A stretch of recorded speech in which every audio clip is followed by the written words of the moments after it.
Welcome to ప్రజా ప్రకాశం news. Nandyal జిల్లా వ్యాప్తంగా ఎక్కడ కూడా విద్యా హక్కు చట్టం అమలు జరగడం లేదని ముస్లిం జేఏసీ కన్వీనర్ అబ్దుల్ కరీం పేర్కొన్నారు.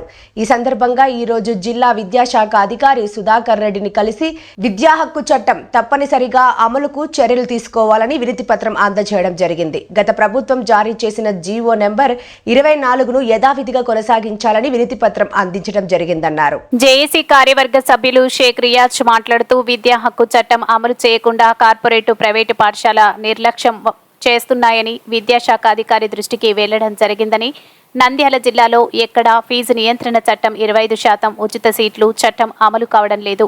గత విద్యా సంవత్సరంలో విద్యా హక్కు చట్టం కింద చదువుతున్న విద్యార్థులకు ₹1000 ఫీజులు కట్టాలని పాఠశాలల యాజమాన్యాలు వేధింపులకు గురి చేస్తున్నారని, దీనిపై వెంటనే చర్యలు తీసుకొని డిమాండ్ చేశారు. ఈ సందర్భంగా జిల్లా విద్యా అధికారి సానుకూలంగా స్పందిస్తూ ఏ పాఠశాల యాజమాన్యమైనా విద్యా హక్కు చట్టం కింద చదువుతున్న విద్యార్థులకు ఫీజులు కట్టాలని వేధింపులకు గురి చేస్తే తల్లిదండ్రులు నేరుగా విద్యాశాఖకు ఫిర్యాదు చేయగలరని తెలిపారు. నంద్యాల అసెంబ్లీ ముస్లిం జాయింట్ యాక్షన్ కమిటీ తరఫున ఈరోజు కర్నూలు జిల్లా డిస్ట్రిక్ట్ ఎడ్యుకేషన్ ఆఫీసర్ గారితో కలవడం జరిగింది. జీవో నెంబర్ 24 గురించి ఆయనతో మాట్లాడడం, ఆయనతో చర్చించడం. ఈ ప్రైవేట్ స్కూల్లో 25% అంటే 100 మంది విద్యార్థులు ఉంటే 25 మంది విద్యార్థులను ఫ్రీగా చేర్చుకోవాలి. గవర్నమెంట్ ద్వారా వచ్చే పుస్తకాలను వాళ్ళకు ఖచ్చితంగా ఇవ్వాలి. ఇది జీవో నెంబర్ 24 సారాంశం. కాకపోతే దీని గురించి ప్రజలకు అవగాహన లేక ఎక్కువ శాతం ఆ స్కూళ్ళలో ప్రైవేట్ స్కూళ్ళలో చేర్పించలేకపోతున్నారు. దీనికి గల ముఖ్య కారణం, అలా చేర్పించకపోవడానికి గల ముఖ్య కారణం ప్రజలలో దాని గురించి అవగాహన లేకపోవడం అనేది సార్ గారి మాటల ద్వారా తెలిసింది. ఇన్షాల్లా నెక్స్ట్ మార్చిలో నంద్యాల అసెంబ్లీ ముస్లిం జాయింట్ యాక్షన్ కమిటీ తరఫున దాని గురించి కనీస అవగాహన కార్యక్రమాలను అర్బన్ ఏరియాలో చేస్తామని చెప్పి ఈ మీడియా ద్వారా తెలియజేసుకుంటున్నాము. దీనికి మరీ ముఖ్యంగా కావాల్సింది ఏమంటే ఆ ఏరియాకు, ఆ స్కూళ్ళకు సంబంధించిన లొకేషన్లో కలిపిన ఆధార్ కార్డులు కావాలని చెప్పారు సార్ గారు.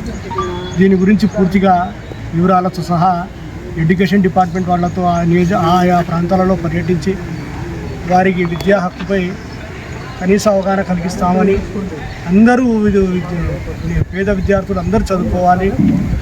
కేరళ స్టేట్ ఎలాగైతే 100% ఎడ్యుకేషన్లో ఉందో నంద్యాల జిల్లా కూడా అలాగే 100% ఎడ్యుకేషన్ సాధించేంత వరకు కృషి చేస్తూ పోరాడతామని చెప్పి ఈ మీడియా ద్వారా తెలియజేసుకుంటూ, విద్యా హక్కు చట్టం జీవో నెంబర్ 24ను ఈరోజు చాలామంది విద్యార్థులు కానీ నంద్యాల పట్టణంలో ఆ యొక్క ఆర్టీఏ ద్వారా జాయిన్ అవ్వడం జరిగింది. ఏదైతే కొంతమంది స్కూల్ వాళ్ళు విద్యా హక్కు చట్ట ప్రకారం ఆర్టీఏ ప్రకారం జాయిన్ అయినా కూడా కొంతమంది ఫీజులు కలెక్ట్ చేస్తున్నారన్న ఉద్దేశంతో ఈరోజు మా దగ్గరికి రావడం జరిగింది. నంద్యాల ముస్లిం జాయింట్ యాక్షన్ కమిటీ దగ్గరికి ఈ విషయాన్ని తెలుపుతూ ఏదైతే జిల్లా విద్యాశాఖ అధికారి గారికి తెలియజేయడం జరిగింది. ఆయన కానీ అటువంటి స్కూళ్ళు ఏమన్నా కూడా పూర్తి స్థాయిలో ఖచ్చితంగా వాళ్ళకు వివరిస్తాము, వాళ్ళకి చెప్తాము, వాళ్ళ మీద యాక్షన్ కానీ తీసుకుంటామని జిల్లా విద్యాశాఖ అధికారికి తెలియజేయడింది. ముఖ్యంగా ఏదైతే ఈ ఆర్టీ 1వ తరగతి కాకుండా 5వ తరగతి 6వ తరగతి కానీ పెట్టాలని చెప్పి తెలియజేస్తూ ఉన్నాం. ముఖ్యంగా ఏదైతే రాష్ట్ర వ్యాప్తంగా చాలా జిల్లాలు కూడా మారుమూల ప్రాంతాలు, మారుమూల పల్లెలలో కూడా వలసలు ఎక్కువ పోతూ ఉన్నాయి. ఆ యొక్క వలసలను ఉద్దేశించి ఏదైతే చదువుకునే విద్యార్థులు చాలామంది తక్కువ అవుతూ ఉన్నారు. అక్కడ 4వ తరగతి 3వ తరగతి డ్రాప్ అవుట్ శాతం కానీ చాలా వరకు పెరుగుతూ ఉన్నాయి. ఏదైతే అటువంటి విద్యార్థులకు ఆర్టీఏ ద్వారా ఏదైతే స్థానికంగా ఉన్నటువంటి ఏదైతే ప్రభుత్వ ఉపాధ్యాయులు అందరూ అక్కడ ఉన్నటువంటి విద్యార్థులకు అవగాహన కల్పించి ఏదైతే 5వ తరగతికి కానీ 6వ తరగతికి కానీ ఈ యొక్క ఆర్టీఈ అనేది అవకాశం కల్పించాలని చెప్పి మేము నంద్యాల ముస్లిం జాయింట్ యాక్షన్ కమిటీగా తెలియజేస్తూ ఉన్నాం.